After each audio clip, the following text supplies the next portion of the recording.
Okay. So I just wanted to talk a little bit about the Chris Kresser Joe Rogan debate. Well, actually, Joe Rogan had Chris Kresser and James Wilks on to talk about the Game Changers documentary because Chris had gone on Joe Rogan a few days beforehand and talked about Game Changers and highlighted some points about the film that he thought were not credible, like equating meat with getting cancer or equating meat to smoking cigarettes, things like that. Very hyperbolic, sort of inflammatory things that I think James and his team of researchers greatly extrapolate for their own benefit. I was listening to Rob Wolf and his wife Nikki talk about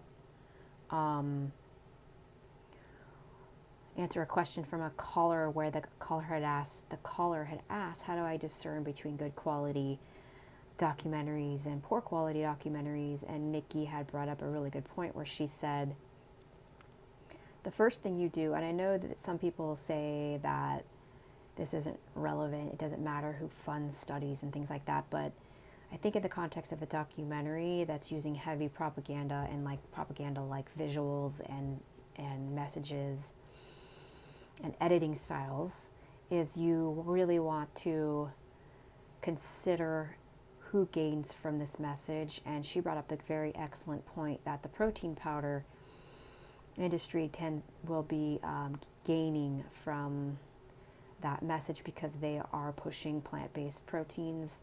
They were pushing protein powders, and we know that from what I know, and correct me if I'm wrong, James Cameron is part of this Game Changers documentary too, and he owns stock or something in a protein powder company, which we know protein powders are highly processed. They use a lot of water to process and produce the product, as well as there being some question about whether they are filled with heavy metals. I've heard Dr. Paul Saladino mention that a lot of these protein powders are not great because can be contaminated with heavy metals. Anyway, back to my original point with the Rogan debate, which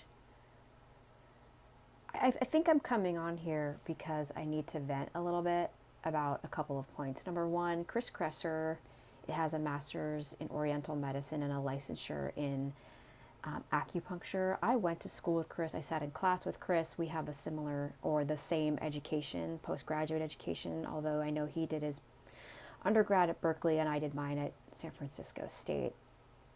But Chris tends to underplay or not talk about his credentialing very much because I can only assume that he doesn't want it to be a distraction, in that people think that acupuncturists are kind of like, I don't know, I think sometimes people think that our education is equivalent to that of a weekend seminar or massage therapy or something.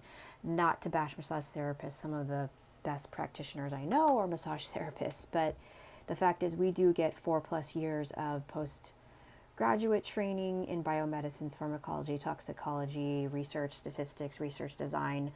I sat in on a class with Chris where our epidemiology professor was actually a professor at Stanford as well as our school in Berkeley. So the quality of the education we got was quite good, and it gets better all the time. Licensed acupuncturists in the state of California are able to evaluate and manage patient care, order labs, order x-rays and imaging, and we're trained in red flags, so we know when to refer to the appropriate practitioner. Every day of my working life, I collaborate with MDs, I collaborate with nutritionists, I collaborate with other practitioners, physical therapists, chiropractors, to get the best care for my patients. Sometimes if I think that I am not if I believe I'm not fully equipped to help a person, I bring other people on board. That's just my style. But also I just want to emphasize that Kresser's training is highly adequate in many ways to discuss nutrition. We have dietary training. We have dietary advice in our scope of practice. So that was number one. Number two, James Wilks was just, in my opinion, petulant and quite abusive. And I know that he's some sort of MMA fighter, UFC fighter, whatever. Not to denigrate that sport, you need a lot of skill for that sport. But James Wilks also has a bachelor's in business. Don't know that that qualifies him to talk about nutrition, but he does stand to gain from the propaganda that he produced through his film, and I know that he believes in his message. I don't necessarily think he's being nefarious in that he's trying to distort a message purposely, but he does stand to gain. And I know that when he comes into a room, a trained fighter into the room with Kresser, who's a more gentle person and believes in nonviolent communication, and in his communication style is quite, it's much more polite. That James Wilks is going to go for the throat, go for blood, because he's taking shit personally. That guy was taking a lot of shit personally. I don't know that he really has the best intentions if he's going to take things that personally. But I found his message and his way of interacting with Chris to be quite violent, verbally violent, petulant, and abusive. And I believe Joe Rogan participated in that abuse by not being a good moderator. Joe Rogan, I feel deep down, is probably a good person, and I do like his show at times. I think he brings on very interesting guests, but I also think that he is swayed by the, quote, more powerful person in the room in terms of who talks louder, who talks faster, who can obfuscate better, honestly. And I think James Wilks was more skilled in that, and I think Kresser just sort of gave up. I don't blame him for giving up. He just doesn't want to play that game, which is his prerogative. However, I would like to see Dr. Paul Saladino or Chris Masterjohn, Rob Wolf, or Sean Baker, one of these guys, to go on and have a verbal debate with Wilks.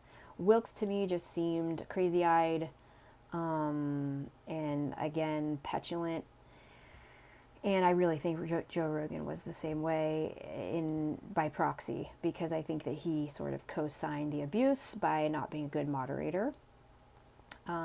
James Wilks was clearly vying for Joe Rogan's validation, and I don't know that Chris really cares about that. Chris has his own thing.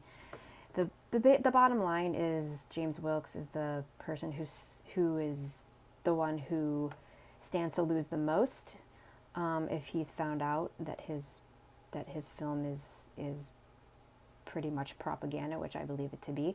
But anyway, I just wanted to come on here because I've been having a lot of feelings about this debate, a lot of residual feelings. I was really fucking upset when I first watched it, and I still have a little bit of residual annoyance. But as I get further from it, I am understanding it better as a context of actually abuse.